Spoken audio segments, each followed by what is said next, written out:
और चलिए news room live की शुरुआत में बात कर लेते हैं विधानसभा चुनाव के नतीजों की। एनडीटीवी लगातार पल पल की अपडेट आपके सामने रखने जा रहा है। हरियाणा में क्या स्थिति बनती हुई नजर आ रही है और जम्मू कश्मीर की अगर बात कर ली जाए तो यहाँ पर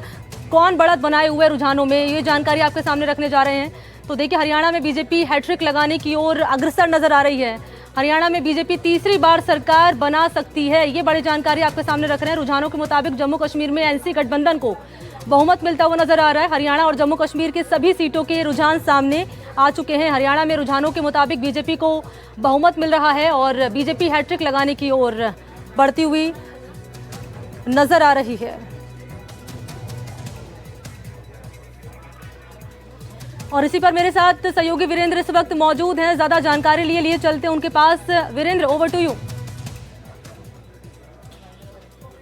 बिल्कुल, देखिए मनी, आपको बताना चाहूँगा कि जो हरियाणा के अंदर लगातार जिस तरीके से बीजेपी तीसरी बार हैट्रिक बनाने जा रही है, वो कहीं ना कहीं राजस्थान और हरियाणा दोनों राज्यों के लिए काफ़ी खुशखबरी, क्योंकि राजस्थान के अंदर 7 जो आगामी उपचुनाव सीटें हैं उन पर उपचुनाव होने, और इसी को लेकर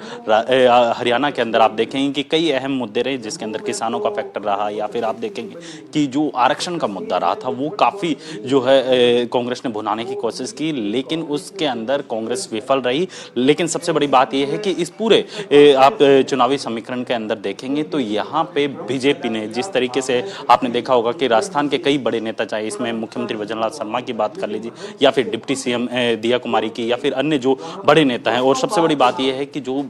चुनाव के अंदर जो सतीश पूनिया ने अपनी जो जिम्मेदारी निभाई, डोर टू डोर जो बीजेपी नेताओं के समर्थन में जो प्रचार प्रसार किया, उसका फायदा है वो बीजेपी को मिला, और राजस्थान का इसके अंदर काफी बड़ा योगदान रहा। मैं यहाँ पे जो बीजेपी प्रदेश अध्यक्ष हैं मदन राठौर जी, उनसे भी मैं बात करूंगा, क्योंकि जाहिर सी बात है राजस्थान के अंदर जिस तरीके से आप आगामी उपचुनाव को लेकर बीजेपी पूरी जो तैयारियां हैं जोर शोर से चल रही है, लेकिन जिसके अंदर आप देखेंगे कि हरियाणा से टच होते हुए 6 ऐसे जिले हैं जो सीधे तौर पे हरियाणा बॉर्डर से टच होते हैं, और उसका कहीं ना कहीं हरियाणा से भी जो है एक कनेक्शन है वो साफ तौर पे देखा जा सकता है। और इसके अंदर आप देखेंगे कि क्षेत्रीय समीकरण हो या फिर जातीय समीकरण हो, वो साफ तौर पे देखा जा सकता है। सर, सबसे पहले तो आपको बधाई हो कि जिस तरीके से तीसरी बार हैट्रिक है वो बीजेपी बनाने जा रही है। जनता का बहुत बहुत धन्यवाद।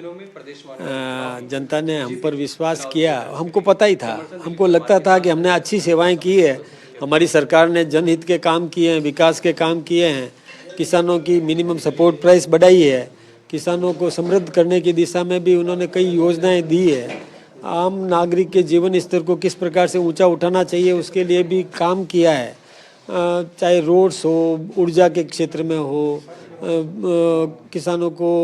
सिंचाई के लिए पानी की व्यवस्था करने का हो, आम आदमी को रोजगार की दिशा में काम करना हो, ये हमारी सरकार ने वहाँ काम किया है।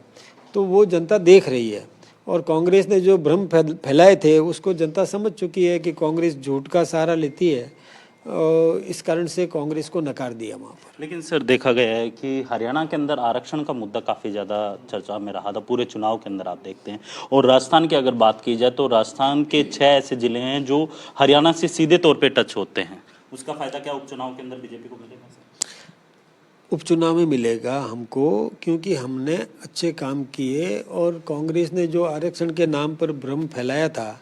कांग्रेसी नेता राहुल जी ने भी विदेश में जाकर के और आरक्षण को लेकर के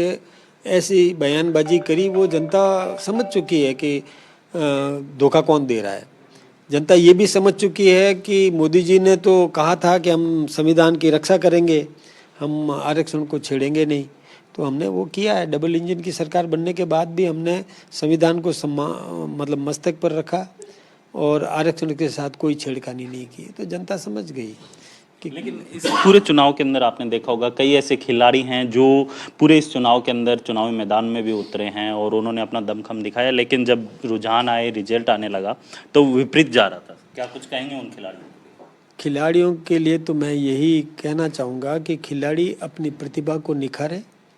उस प्रतिभा से देश का सम्मान बढ़ाने का काम करे, किसी राजनीतिक नेता को उसकी कठपुतली बनने का प्रयास नहीं बने। कोई राजनीतिक नेता उनका दुरुपयोग करना चाहे तो दुरुपयोग नहीं होने दे। वो जिस क्षेत्र में वो आगे बढ़ रहे हैं, हमारी शुभकामना, वो प्रतिभा निखारे और प्रतिभा को हाँ और तरह से, लेकिन ये राजनीति में नहीं पड़े, क्योंकि राजनीति करना एक राजनेताओं का उसको समझना पड़ता है। वो केवल गलत बातें पैदा करके, गलत बातें फैला करके और हमारे खिलाफ में खड़ा करे, ये ठीक बात नहीं है। लेकिन जिस तरीके से सर देखा गया है कि किसानों का मुद्दा काफ़ी ज़्यादा कांग्रेस ने उठाया था, और आपने देखा होगा कि एमएसपी को लेके एक रूमर जो कांग्रेस फैला रही थी, झूठ जो फैला रही थी, उसके अंदर आप देखेंगे रुझानों के अंदर आप देखते हैं तो वो कुछ बीजेपी के पक्ष में जाते हुए दिखाई दे रहा है, और वो रूमर कहीं ना कहीं झूठ साबित हो रहा है। देखिए, रूमर ही होती है, और रूमर तो सत्य जब सामने आता है तो क्लियर हो जाता है कि असत्य क्या है और सत्य क्या है। सत्य की जीत होती है। एक अंतिम सवाल है, क्योंकि अब राजस्थान में भी उपचुनाव होने हैं और हरियाणा में आप तीसरी बार सरकार बना रहे हैं, तो हरियाणा और राजस्थान के अगर कंपैरिजन की बात की जाए, क्योंकि आप देखें कि हरियाणा के कई ऐसे ज़िले हैं जो राजस्थान से टच होते हैं, और सीधे तौर पे आप देखा जाए तो वहाँ के लोग भी मतलब राजस्थान की राजनीति के अंदर आप देखेंगे कि इस खबर पर देने के लिए आगे की अपडेट भी आपसे लेते रहेंगे।